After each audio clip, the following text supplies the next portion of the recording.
நிகழ இமயமலையின் மீது பல நாடுகள் இருக்கின்றன. அதிலே மிக அழகான நாடுகளில் ஒன்று நேபாளம். நேபாளம் என்றாலே அங்கு தமிழ் சினிமாக்கள் கூட நிறைய படங்களில் பார்த்துருக்கலாம். அதன் அழகை பல்வேறு வகையில் நமக்கு காண்பித்திருப்பார்கள். எவரெஸ்ட் சிகரம் முதல் பல்வேறு அழகிய மலை தொடர்கள், அந்த பனி படர்ந்த சிகரங்கள், அதே போன்று இயற்கை கொஞ்சம் பசுமை வாய்ந்த அடற்காடுகள் என நாம் நேபாளத்தை பற்றி கேள்விப்பட்டிருப்போம். அப்படிப்பட்ட அழகு மிகு எழில் மிகு நேபாளம் தற்போது எப்படி இருக்கிறது என்பதை எடுத்துக்காட்டும் வகையிலே சில காட்சிகளை நாம் பார்க்க இருக்கிறோம். முதலில் நேபாளம் எப்படி இருந்தது, 3 தினங்களுக்கு முன் எப்படி இருந்தது, தற்போது எப்படி இருக்கிறது என்பதை தான் தற்போது நாம் பார்த்து கொண்டிருக்கிறோம். நேபாளம் முன்பு, நேபாளம் தற்போது காட்சி திரையிலே பார்த்து கொண்டிருக்கிறோம். முழுமையான திரையில் பார்க்கும்பொழுது இன்னும் தெளிவாக நமக்கு தெரியும் எவ்வளவு அழகாக நேபாளம் முன்பு இருந்தது, தற்போது எப்படி இருக்கிறது. இதை பார்த்தால் கலங்காத கண்களும் கலங்கும் என்பார்களே, அப்படி ஒரு காட்சி தான். இயற்கை கோபம் கொண்டால் அவ்வளவுதான் என்பதற்கு நேரடி சாட்சி. எவ்வளவு அழகாக கட்டிடங்கள் இருந்த காட்சி இது நேபாளம் முன்பு. அதே நேபாளம் கிட்டத்தட்ட அதே இடத்தில் எடுக்கப்பட்ட காட்சி தான் தற்போது நாம் நேபாளம் தற்போது என்று பார்த்து கொண்டிருப்பது. சேரும் சகதியமாக அந்த ஆறு அடித்து சென்றது. அந்த ஆற்று சுனாமியின் காரணமாக, இந்த இமாலயன் சுனாமி என்கிறார்கள் இதை, அதனுடைய காரணமாக தற்பொழுது சேரும் சகதிகளுமாக காட்சியளிக்கிறது. அதற்கு முன் அழகாக பல்வேறு வண்ணங்களில் வீடுகள் தோழ இயற்கைகள் கொஞ்சம் இருந்த நேபாளம் தற்போது எப்படி இருக்கிறது என்பதை தான் நாம் பார்த்து கொண்டிருக்கிறோம். நேபாளம் முன்பு, நேபாளம் தற்பொழுது என்று, அதாவது சீன பகுதியிலே நேபாள சீன எல்லையிலே இருந்த ஒரு பனிப்பாறை உடைந்து கீழே விழுந்து அதன் மூலமாக ஏற்பட்ட பெரு வெள்ளத்திலே நேபாளத்திலே அந்த ஆற்று சுனாமி, இமாலயன் சுனாமி ஏற்பட்டு மிகப்பெரிய பேரழிவு இதுவரை நேபாளத்தில் இது போன்ற பெருவெள்ளம் வருவதெல்லாம் வழக்கமான ஒன்றுதான். அதிலே எந்த மாற்றம் இல்லை. அடிக்கடி ஒவ்வொரு ஆண்டும் இது போன்ற மழை காலத்திலே அங்கு பெருவெள்ளம் வருவது என்பது வழக்கமான ஒன்று. ஆனால் இந்த முறை வந்தது நேபாளத்தின் வரலாற்றிலே, நேபாளத்தின் வரலாற்றிலே இது போன்ற ஒரு பேரழிவு, இது போன்ற ஒரு சுனாமி, இமாலயன் சுனாமி வந்தது இல்லை என்று கூறும் அளவுக்கு மிகப்பெரிய தாக்கத்தை ஏற்படுத்தியிருக்கிறது. நேபாளம் முன்பு எப்படி இருந்தது, தற்போது எப்படி இருக்கிறது என்ற காட்சிகளை பார்த்து கொண்டிருந்தால் இன்னும் சற்று நேரத்தில் மற்ற காட்சிகளை பார்க்க போகிறோம். அந்த காட்சிகள் உண்மையிலேயே மனதை கலங்க வைக்கக்கூடிய காட்சிகளாக இருக்கும். எப்படியெல்லாம் இந்த காட்சிகள் வந்தன என்று. நேபாளம் முன்பு இப்படி இருந்த அழகிய கொஞ்சம் நேபாளமாக இருந்தது, தற்பொழுது எப்படி இருக்கிறது என்று. இது நேபாளத்தின் மற்றும் ஒரு பகுதி. இது தலைகீழான நேபாள் என்பதற்கு இதெல்லாம் உதாரணங்கள், நேரடி சாட்சியாக நமக்கு கிடைத்த காட்சிகள். இது ஒரு மலைப்பகுதி, மலைச்சரிவு. அந்த மலைச்சரிவையே சமதளம் படுத்தி இருக்கிறது. இருக்கின்ற சகதி, கழிவு, மற்ற பாறைகள் எல்லாத்தையும் அடித்து கொண்டு சென்று போட்டிருக்கிறது அந்த காட்டாற்று வெள்ளம். ரம்பன் டவுன் மிகப்பெரிய ஊர் அது, பட்னி டாப் ரம்பன் டவுன் என்ற வகையில். அங்கு லாரிகள் எல்லாம், அந்த சாலை மலைப்பாதை, இது மலைப்பாதையின் சாலைகள் எல்லாம் மூடப்பட்டிருக்கின்றன. சகதிகளும் கற்குவியல்களுமாக, டெப்ரி என்ற ஆங்கிலத்தை சொல்லுவார்கள். அந்த டெப்ரி தான் தற்போது, அந்த அடித்து வந்த டெப்ரி தான் தற்போது பார்த்து கொண்டிருக்கிறோம். இப்படிப்பட்ட நேபாளம் மீண்டும் எழுந்து வருவதற்கு பல ஆண்டுகள் ஆகும்.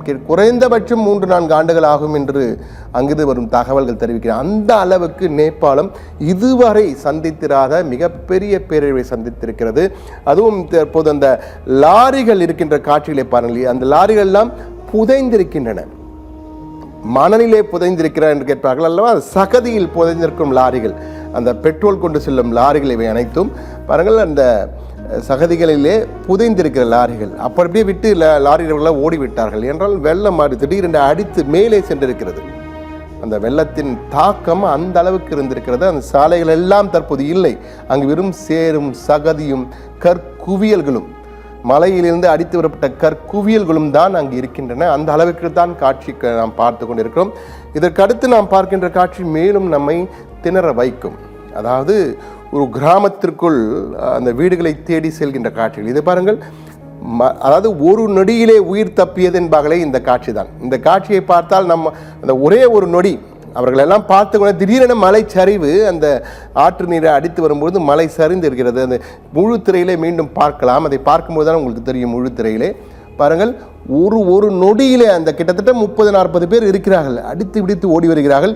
இதிலே நமக்கு நம்பிக்கை தரக்கூடிய விடயம் என்னென்றால், யாருக்கும் எதுவும் ஆகவில்லை, அனைவருமே ஜாக்கிரதையாக தப்பிவிட்டார்கள்.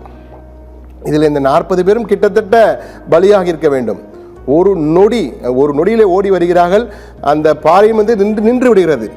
இதற்கு என்னென்றால், இதில் ஹைலைட் என்னவென்றால், இவர்கள் சென்று சிறிது நேரம் கழித்து அந்த ஒட்டுமொட்ட நிலப்பாதையும் மலைப்பாதையும் அப்படியே சரிந்து இருக்கிறது. ஆனால் இவர்கள் அந்த ஒரு நொடியிலே தப்பிவிட்டார்கள். கரணம் தப்பினால் மரணம் என்பார்கள். இது போன்ற ஒரு நொடியிலே அவர்கள் உயிர் காப்பாற்றப்பட்டிருக்கிறது. சில நொடிகளில் இந்த பக்கம் கடந்து வருகிறார்கள். சில பேர் இன்னும் அங்கு இந்த முறையே நின்றார்கள்.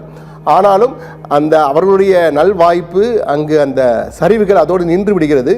அவர்கள் கடந்து வந்த பிறகுதான் மீண்டும் பெரிய சரிவு ஏற்பட்டு அந்த பகுதி முழுவதுமே கீழே சரிந்திருக்கிறது.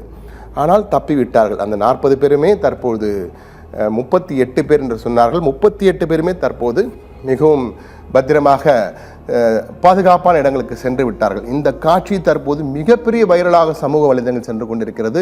அந்த கடைசி நேரத்திலே தப்பிய காட்சிகள் என்று பரபரப்பாக சென்று கொண்டிருக்கிறது. இதையெல்லாம் பார்க்கும்போது உண்மையிலேயே பதறுகிறது என்பார்கள். அப்படி ஒரு காட்சி தான் நாம் பார்த்து கொண்டிருக்கிறோம். இதற்கு அடுத்த காட்சியை பார்க்க போகிறோம். அந்த காட்சி உண்மையிலேயே இதுவும் முழு திரையில் பார்க்க வேண்டும். அதாவது ஒரு வீட்டிலே இருக்கிறார்கள். வீட்டை விட்டு வெளியே போக மனம் இல்லை என்றால் அந்த மாடி வீட்டில் இருக்கிறார்கள். அந்த மாடி வீட்டை கிட்டத்தட்ட மலை மீது தான் இந்த வீடை கட்டியிருக்கிறார்கள். மலை மீது ஒரு 2 மாடி கட்டிடம் இது. அந்த கட்டிடத்தை சுற்றி சாலை முழுவதும் கழிவுகள், சகதிகள், ஆற்று நீர், காட்டாற்று வெள்ளம், சுனாமி என்பார்களே, அப்படி ஒரு ஆற்று சுனாமி. இப்போ மறுபக்கத்திலே ஆறு ஓடுகிறது.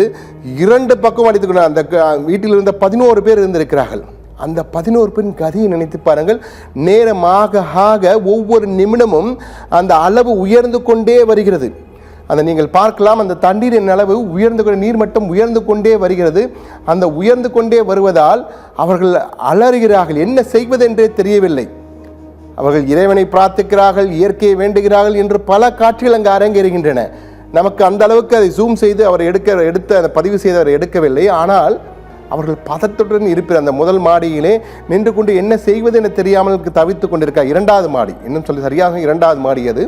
அந்த கட்டிடத்தை தாண்டும் அளவுக்கு நீங்கள் பார்க்கலாம். தாண்டும் அளவுக்கு தண்ணீர் பீச்சி அடித்து கொண்டு செல்கிறது. காட்டாற்று வெள்ளம், அந்த இயற்கை இமாலயன் சுனாமி. நம் சுனாமியை தமிழகத்தில் நாம் பார்த்திருக்கிறோம். ஆனால் இந்த சுனாமியை பாருங்கள், அதைவிட மிக மோசமாக, கடல் சுனாமியை விட இந்த ஆற்று சுனாமி மிக மிக மோசம் என்பார்களே, அப்படித்தான் இருக்கிறது. ஆனால் இதில் நல்ல விடயம் என்னவென்றால், அந்த கிட்டத்தட்ட அந்த வீடு முழுகும் அளவுக்கு சென்றிருக்கிறது. ஆனால் அவர்களுடைய நல்ல நேரம், வாய்ப்பு என்னவென்றால் அவர்களுக்கு எதுவும் ஆகவில்லை. தற்போது அந்த இடம் சேரும் சகதியுமாக சூழ்ந்திருக்கிறதே தவிர அந்த தண்ணீர் எல்லாம் தற்போது வடிந்து ஓடிவிட்டது. அவர்கள் கிட்டத்தட்ட காப்பாற்றி விட்டார்கள் அனைவருமே. அதற்கு பிறகு ஹெலிகாப்டரில் வந்து அவர்களை ஒவ்வொருவராக மீட்டெடுத்து விட்டார்கள். இருந்தாலும் தற்போது அந்த தற்போதுள்ள காட்சிகளும் விரைவிலே நாம் கொடுக்க இருக்கிறோம்.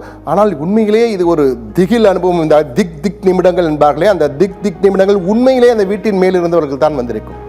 அந்த வீட்டின் மேல் இருந்தவர்களுக்கு அந்த திக் நிமிடங்கள் முழு காட்சிகளையும் பார்க்கலாம். பாருங்கள் எந்த அளவுக்கு அந்த வீட்டை சுற்றி இருக்கின்றவர்கள் அந்த திக் நிமிடங்கள் என்பார்களே, அது உண்மையிலேயே இங்கு தான் நடந்திருக்கிறது. அது இருபக்கம் வீட்டின் இருபக்கம், பின்பக்கம், முன்பக்கம், 2 பக்கமும் பின்பக்கம் பயங்கர ராட்சச கோபத்துடன் ஆறு ஓடிக்கொண்டிருக்கிறது. கோசி ஆறு முன்பக்கத்திலே அந்த சாலை முழுவதும் அடித்து கொண்டு வருகிறது. சாலை கழிவுகள், கட்டிட கழிவுகள் பாருங்கள், கட்டிடங்களாம் இடிந்து அடித்து செல்கின்ற காட்சிகள் இந்த வீட்டிலிருந்தவர்களுக்கு எப்படி இருக்கும் என்று நினைத்து பாருங்கள். மனம் திக் என்பார்களே, அந்த திக் நிமிடங்கள் தான். ஆனால் வாய்ப்பு, அனைவருமே காப்பாற்றப்பட்டு விட்டார்கள். அனைவரும் தற்போது நலமுடன் இருக்கிறார். ஆனால் அவர்களுக்கு அந்த மன அளவிலே மிகப்பெரிய அளவுக்கு பாதிக்கப்பட்டிருக்கிறார்கள் என்றால் உயிர் பிழைத்து வந்திருக்கிறார்கள். அந்த கடைசி சாவின் விளிம்பில் வரை சென்று விட்டு வந்தார்கள் என்பார்களே, அப்படிதான் அவர்கள் வந்திருக்கிறார்கள்.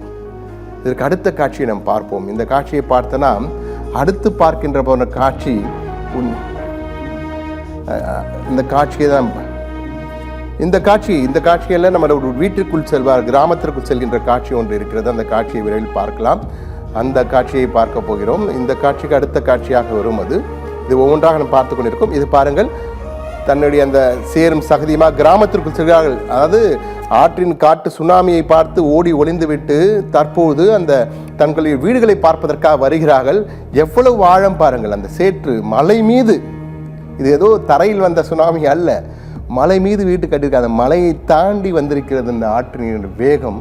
அந்த இமாலயன் சுனாமி கோசி ஆற்றின் கோபம், அந்த காட்சிகள் தான் தற்போது பார்த்து கொண்டிருக்கிறோம். வீட்டை நோக்கி செல்கிறார்கள். முற்றிலுமாக சகதிக்குள் நடந்து சென்று அந்த காட்சிகளை தான் தற்போதும் பார்க்கிறோம். வீட்டிற்குள் செல்கிறார்கள்.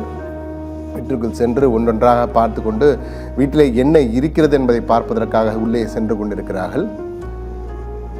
அந்த ஒவ்வொரு வீடாக அந்த பாதுகாப்பு அதிகாரிகள் என்ன இருக்கிறது என்று சொல்லி அவர்கள் பேசுகின்ற காட்சிகள் இவை. அங்கிருந்து ஏதும் எடுக்க முடியுமா, இங்கு இது வைத்திருந்தோம் பாருங்கள். ஒட்டுமொத்தமாக இந்த காட்சிகளை பார்க்கும்போது தான் நேபாளம் மீண்டு வருவதற்கு பல ஆண்டுகள் ஆகும். என்றால் சென்னை பெருவெள்ளத்தின் போது இதே போன்ற காட்சிகளை நாம் பார்த்திருக்கிறோம். அது தரையில், இது மலை மீது. மலை மீது இது சரி செய்வதற்கென்றால் நீங்கள் நினைத்து பாருங்கள் எவ்வளவு காலமாகும் என்று.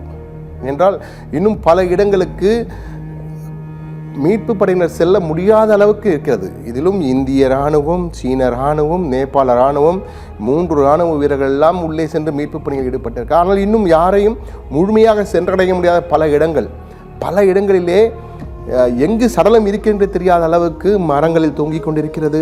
இதை சொல்வதற்கு கடினமாக இருக்கிறது. ஆனால் உண்மை அதுதான், யதார்த்த நிலை அப்படித்தான் இருக்கிறது. அந்த காட்சிகள் எல்லாம் நமக்கு இருக்கின்றன. ஆனால் அந்த காட்சிகளை நாங்கள் காட்டக்கூடாது, ஒளிபரப்பக்கூடாது என்பதற்காக ஒளிபரப்பவில்லை. என்றால் அந்த காட்சிகளை பார்த்தால் நிச்சயமாக மாரடைப்பே வந்துவிடும். அப்படிப்பட்ட அதிர்ச்சி காட்சிகள், மரங்களில் தொங்கிக் கொண்டிருக்க சடலங்கள், புதைக்குழிப்பிலிருந்து எடுக்கப்படுகின்ற சடலங்கள் என சடலங்களின் காட்சி அங்கும் எங்கு நோக்கிலும் சடலங்கள் என்பார்களே, அப்படி ஒரு காட்சி தான் தற்போது அங்கு இருக்கிறது. சென்னையில், தமிழகத்திலே வந்த சுனாமி கூட வந்து சுருட்டி கொண்டு மீண்டும் கடலில் சென்று விட்டது. இங்கும் அடித்து சென்று விட்டாலும் தற்போது மலைப்பகுதியிலே பல இடங்களிலே கீழே அடித்து சென்ற, அதாவது 3வது மலையில் அடித்தவர்கள் 2வது மலைக்கு வந்திருக்கிறார்கள், 2வது மலை அடித்தவர்கள் 3வது மலைக்கு சென்றிருக்காங்க. அங்கங்கு மாறி இருக்கிறார்கள். அந்த அளவுக்கு மிகப்பெரிய ஒரு பேரழிவு ஏற்பட்டிருக்கிறது. மனித இனமே ஆடி போயிருக்கிறது, மனித குலமே ஆடி இருக்கிறது என்று சொல்லலாம். இந்த அளவுக்கு என்றால் பல்வேறு நாடுகளிலிருந்து தற்போது நேபாளத்தை நோக்கி நாங்கள் கை கொடுக்கிறோம் என உதவிகள் குவிந்து கொண்டிருக்கின்றன என்றுதான் கூற வேண்டும். இத்தனை மோசமான சம்பவங்கள் நடைபெற்றாலும் நமக்கு ஆறுதல் தரக்கூடிய சில விடயங்களும் நடைபெற்று கொண்டிருக்கின்றன. இவ்வளவு மோசம் பார்த்தோம், பல இடங்களிலே உயிர் தப்பினார்கள், பல பேரழிவு ஏற்பட்டிருக்கிறது. கிட்டத்தட்ட 500க்கும் மேற்பட்ட உடல்கள் கண்டெடுக்கப்பட்டிருக்கிறது கூறுகிறார்கள். ஆனால் நமக்கு நேபாளத்தில் உள்ள நமது வெளிநாட்டு ஊடகங்கள், நம்முடைய டெல்லி செய்தியாளருடைய தொடர்புகள் ஆகியவற்றின் மூலமாக நமக்கு கிடைத்த தகவலை வைத்து பார்க்கும்பொழுது அங்குள்ள சில நேபாளத்தை சேர்ந்த பலர் தமிழகத்திலே பணிபுரிந்து கொண்டிருக்கிறார்கள். அவர்கள் மூலமாக அவருடைய உறவினர்கள் நாம் தொடர்பு கொண்டு நாம் பேசிய போது அவர்கள் கொடுத்த தகவல்களை எல்லாம் பார்க்கும்போது இந்த உயிரிழப்பு என்பது 1500 தாண்டும் என்கிறார்கள். சிலர் 5000 தொடலாம் என்றால் இன்னும் பலரை காணவில்லை. 1000க்கும் மேற்பட்டோர் மாயமாகி இருக்கிறார்கள். இன்னும் பல கிராமங்களுக்கு இன்னும் மீட்பு படையினர் செல்லவே இல்லை. எனவே போக போக இந்த உயிரிழப்புகள் மேலும் அதிகரிக்கலாம் என்பது அச்சம் தரக்கூடிய தகவலாக இருக்கிறது. இந்த தகவலை பார்த்த நாம், இந்த காட்சிகளை பார்த்த நாம் தற்போது மிக முக்கியமாக மீண்டும் நாம் வரலாம். மீண்டும் இந்த காட்சிகள் நமக்கு பல பாடங்களை உணர்த்தினாலும், இந்த பேரழிவுகள் நமது மனத்தை ரணப்படுத்தினாலும் நமக்கு ஆறுதல் தரக்கூடிய, நம்பிக்கை தரக்கூடிய சில விடயங்கள் நடைபெற்றிருக்கின்றன. அப்படி ஒரு காட்சியை தான் நாம் பார்க்க போகிறோம். பாருங்கள், 48 மணி நேரத்திற்கு பிறகு 48 மணி நேரத்திற்கு பிறகு ஒரு 2 வயது குழந்தை 8 அடி குழியிலிருந்து பத்திரமாக மீட்டெடுக்கப்பட்டிருக்கிறது. இந்த காட்சியை பார்க்கும்போது உண்மையிலேயே நம்பிக்கை தருகிறது. மனிதனையும் என்றும் ஜெயிக்கும் என்பதை எடுத்து காட்டுவதற்கு தான் இது. அங்குள்ள மீட்பு படையினர் உதவியுடன் அங்குள்ள பொதுமக்கள் அந்த குழந்தையை காப்பாற்றியிருக்கிறார்கள். அந்த 2 வயது குழந்தை, 2.5 வயது என்று கூறினார்கள். 2.5 வயது குழந்தை 8 அடி ஆழ குழியிலே சிக்கி கொண்டிருக்கிறது. அந்த சுனாமி வந்தபொழுது, அந்த ஆற்று சுனாமி என்றால் இமாலயன் சுனாமி என்றும் சொல்லலாம், அது வந்தபொழுது உள்ளே விழுந்திருக்கிற அந்த குழந்தை, எப்படியோ குழந்தை இருப்பதை கண்டுபிடித்திருக்கிறார்கள். அதன் பின் அந்த குழந்தையை எடுத்திருக்கிறார்கள். எடுத்து வெளியே வரும்போது அந்த குழந்தையை காப்பாற்றியவுடன் அங்குள்ள முகத்தில் பலருக்கும் காப்பாற்றிவிட்டோம். அந்த கைத்தட்டல் ஒன்று போதும், அந்த கைத்தட்டல் ஒன்று போதும் நம்பிக்கை இருக்கிறது. நேபாளம் மீண்டும் வரும் என்பதற்கு எடுத்துக்காட்டும் வகையில் தான் காட்சிகள் இருக்கின்றன. இதுதான் அந்த மனித இனத்திற்கு கிடைத்த வெற்றி. இது நிச்சயமாக நம்பிக்கை தரக்கூடியதாக இருக்கிறது. எனவே அங்கு உயிர் பலி குறையட்டும். நிச்சயமாக நேபாளம் மீண்டு வரும். சர்வதேச நாடுகளும் தற்போது கை கொடுக்க தொடங்கி இருக்கின்றன. உதவிகள் குவிந்து வருகின்றன. சத்தியம் தொலைக்காட்சி கூட விரைவிலே அதற்கான ஒரு முன்னெடுப்பை எடுக்க இருக்கிறோம். அதற்காக பேசி கொண்டிருக்கிறோம். நிச்சயமாக நமது அனைத்து கரங்களும் ஒன்று சேர்ந்து நேபாளத்தை மீட்டெடுப்பதிலே நம்முடைய பங்கும் இருக்கட்டும் என்ற வகையிலே ஒரு முன்னெடுப்பை சத்தியம் தொலைக்காட்சி விரைவில் எடுக்க இருக்க என்பதை நாங்கள் தெரிவித்துக் கொள்கிறோம். விரைவில் அதற்கான அறிவிப்புகள் வரும். அது தொடர்பாக நம்முடைய நிர்வாகத்துடன் பேசி கொண்டிருக்கிறோம். விரைவில் அதற்கான அறிவிப்பு வரும். ஆனால் இந்த பேரழிவுக்கு காரணம் என்ன என்பதை யோசிக்க வேண்டிய தருணத்திற்கு நாம் அனைவருமே சென்றிருக்கிறோம். இயற்கை கோபம் வந்தால் என்ன நடக்கும் என்பதற்கு இந்த நேபாள பேரழிவு மிகப்பெரிய சாட்சியாக நம் கண்முன் இருக்கிறது. விழித்துக் கொள்வோம்.